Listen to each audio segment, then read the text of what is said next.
As our population is increasing every day, the demand for energy is growing. As most of our energy is generated from non-renewable sources, including coal, oil, and herbal gas, etc., which are dangerous to the surroundings. So the problem is clear: demand for energy is increasing, rising costs, and environmental concerns. We have a groundbreaking solution. We are aiming to produce power from footsteps. Stage generated electricity can provide a sustainable solution. As people walk up and down the stairs, the energy generated can be used to power LED lights, escalators, or elevators, reducing the reliance on conventional power sources. Using electricity from stairs is a very unique way to generate electricity. It basically involves the principle of conversion of kinetic energy into electrical energy. As people will step on the stairs, the force exerted by their weights cause the steps to move down slowly, and then the movement is captured by piezoelectric sensors and converted into an electric charge.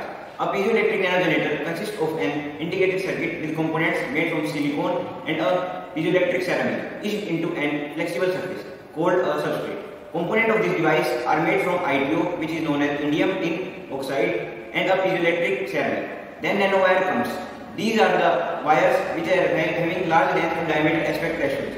They bend and generate an electric charge, and then ITO electrodes captures the charge, and these several electrodes like ITO captures power from millions of nanowires. Firstly, it is an environment-friendly way to generate electricity as it does not depend on fossil fuels and other non-renewable sources. Secondly, in addition to public places such as railway stations and airports, states in houses could also be designed to generate electricity. This could potentially lead to self-sufficient houses that will rely less on traditional energy sources and reduce the carbon footprint. Third, it increases physical activity that motivates people to use the stairs despite of using elevators, etc.